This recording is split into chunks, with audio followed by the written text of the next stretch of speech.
Hello students, in this video we will try to attempt the question answers of the exercise. Let's move on to first question. A solution turns red litmus blue. The pH is likely. So एक solution है जो red litmus को blue कर देता है. तो red litmus को blue कौन करता है? We know it has to be a base in nature. ये एक बेस होना चाहिए और बेस है तो हमें pH स्केल ध्यान है. बेस की pH कितनी होती है? 7 होता है जो बिल्कुल न्यूट्रल होता है. 7 से अबव बेस होते हैं और 7 से बिलो एसिड होते हैं. तो यहाँ से हमारे पास क्या समाधान क्या चीज़ निकल के आती है कि जो बेस है जो रेड लिटमस को ब्लू कर रहा है तो उसका pH should be greater then 10 greater than 7. तो एक ही वैल्यू है जो ग्रेटर देन 7 है. ये सारे ऑप्शन ए 1 है, 4 है, 5 है, ये सारे के सारे एसिड्स हैं. तो ये आंसर नहीं हो सकता. Only D can be the right answer. तो हम इस तरीके से option D is the right. Next question is a solution reacts with crushed egg shells to give a gas that turns lime water milky. The solution contains. तो जो lime water को milky बना देती है वो गैस का नाम है CO2, कार्बन डाइऑक्साइड वो गैस है. और क्रस्ट एगशेल क्या है? कैल्शियम कार्बोनेट है. तो उसके साथ जो रिएक्ट करता है मैंने वीडियो में एक्सप्लेन किया था आपको, वो HCl है, hydrochloric acid. 10 ml of a solution of sodium hydroxide is found to be completely neutralized by 8 ml. तो हमने यहाँ पर एसिड और बेस के न्यूट्रलाइजेशन की बात करी थी. तो एसिड और बेस जो है वो न्यूट्रलाइज करते हैं. यहाँ पे क्या कहा गया है? 10 ml ऑफ सोडियम हाइड्रोक्साइड. वो बेस है, 10 ml है उसका 10 ml एक एसिड को न्यूट्रलाइज करता है. अगर हम उसका 20 कर देंगे, उसका 10 ml उसका 8 ml एसिड करता है. अगर हम इसको 20 कर देंगे यानी डबल कर देंगे तो 8 का भी डबल हो जाएगा. तो 16 ml को न्यूट्रलाइज कर पाएगा. एक बार फिर से मैं क्वेश्चन पढ़ देता हूँ. 10 ml of solution of sodium hydroxide is found to be completely neutralised by 8 ml of given solution of HCl. यानी एसिड, HCl एक एसिड है, एसिड का 8 ml और बेस का जो है 10 ml ये न्यूट्रलाइज होते हैं. अगर हम 20 ml ऑफ NaOH यानी बेस 20 ml लेते हैं तो कितनी अमाउंट न्यूट्रलाइज होगी? यानी अगर हम इसका डबल करते हैं तो इसका भी डबल करना पड़ेगा. So this is the right answer. आप यहाँ पर देख सकते हैं. Moving on to the so we can say this is simply 16 ml. Now, which one of the following type of medicines is used for treating indigestion?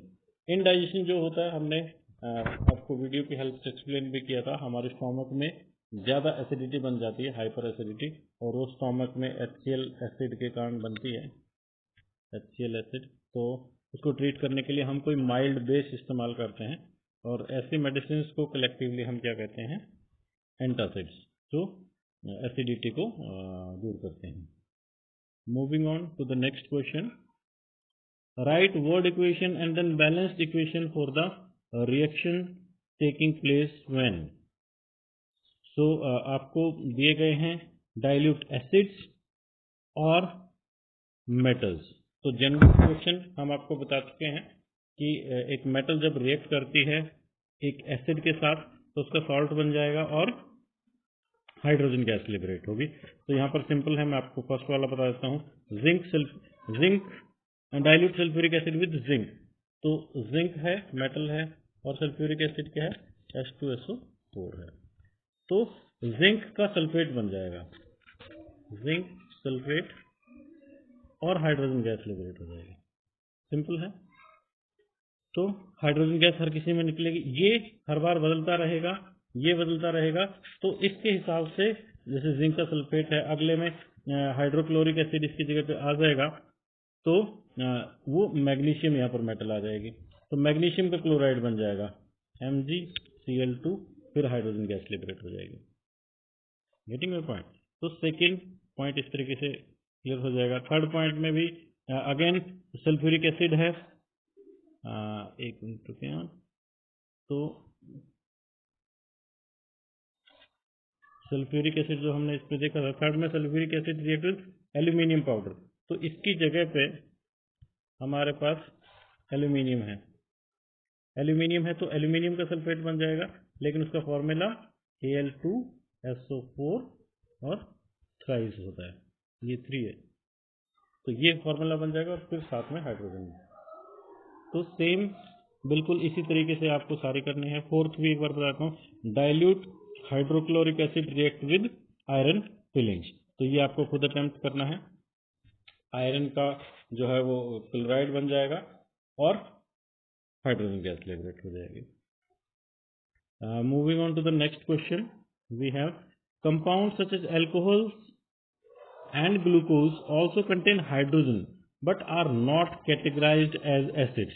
तो जैसे मैं आपको एग्जांपल से बताता हूँ, ग्लूकोज का C6H12O6 ये फॉर्मूला होता है। तो यहाँ पर हाइड्रोजन खूब है, 12 hydrogen in a single molecule, लेकिन हमारे लिए जो एसिड की कंडीशन है वो ये है कि वो H आयन देता है, हाइड्रोजन आयन, ठीक है ना। तो ये जो हाइड्रोजन आयन जो देगा वही जो कंपाउंड है वो कहलाएगा एसिड, ना कि ये ग्लूकोज जो है जब वाटर में डिसोसिएट होता है तो ये HN नहीं देता। इसी तरह अल्कोहल्स में क्या होता है, OH ग्रुप होता है, जैसे किसी OH ग्रुप लगा होता है, यहाँ पर हाइड्रोजन तो प्रेजेंट है लेकिन HN नहीं है अगेन। तो आपको आंसर कैसे लिखना है, compound such as alcohol and glucose contain hydrogen but they are not able to furnish HN, they do not give HN या proton ion या hydrogen ion, so that is why they are not regarded as acid, इनको acid नहीं कहा जाता। और ये भी पूछा गया कि एक्टिविटी आप बताएं, तो कंडक्शन की एक एक्टिविटी आप दिखा सकते हो। अगर कोई एसिड होता है, एसिड में HN होता है, HN होगा तो पॉजिटिव आयन हो गया और एक नेगेटिव आयन हो गया, और जहां पर आयन्स होते हैं उन सॉल्यूशंस के अंदर से इलेक्ट्रिसिटी कंडक्ट होती है, they are good conductor of electricity. तो आप इस एक्टिविटी से बता सकते हो कि अगर हम मान लो अल्कोहल का सोल्यूशन लेते हैं, ग्लूकोज का सोल्यूशन लेते हैं, उसमें से इलेक्ट्रिसिटी कंडक्ट नहीं होगी, इसीलिए दे आर नॉट एसिड्स, और एसिड्स में से जनरली इलेक्ट्रिसिटी कंडक्ट हो जाएगी। सेम लॉजिक आपका नेक्स्ट क्वेश्चन में भी काम करेगा, why does distilled water does not conduct electricity whereas rain water does. तो इलेक्ट्रिसिटी को कंडक्ट होने के लिए आयंस चाहिए, आयंस क्या है, चार्ज पार्टिकल्स है, तो कोई ना कोई चार्ज होगा तभी इलेक्ट्रिसिटी फ्लो करेगी, चार्ज आयंस होंगे। तो जो डिस्टिल्ड वाटर होता है उसके अंदर कोई सॉल्ट नहीं होता, सॉल्ट जनरली ये कैटायन और एनायन देते हैं, कोई सॉल्ट उसके अंदर डिजॉल्व नहीं होता तो उसके अंदर कोई आयन नहीं होता, इसीलिए वो इलेक्ट्रिसिटी कंडक्ट जो है नहीं कर पाता। जबकि रेन वाटर में काफी सारे सॉल्ट्स होते हैं जो डिजॉल्व होते हैं, इम्प्योरिटीज होती हैं, और वो इलेक्ट्रिसिटी कंडक्ट कर देता है। Moving on to the next question, why do acids not show acidic behaviour in the presence of in the absence of water.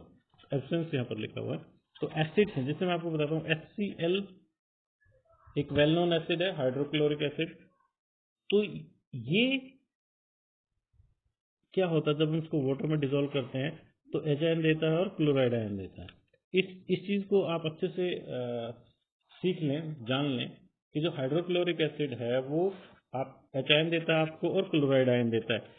इसी HN की वजह से ये एसिडिक बिहेवियर शो करता है, इसी HN की वजह से ये ब्लू लिटमस को रेड करता है, और इसी HN और Cl की वजह से वो इलेक्ट्रिसिटी कंडक्ट करता है।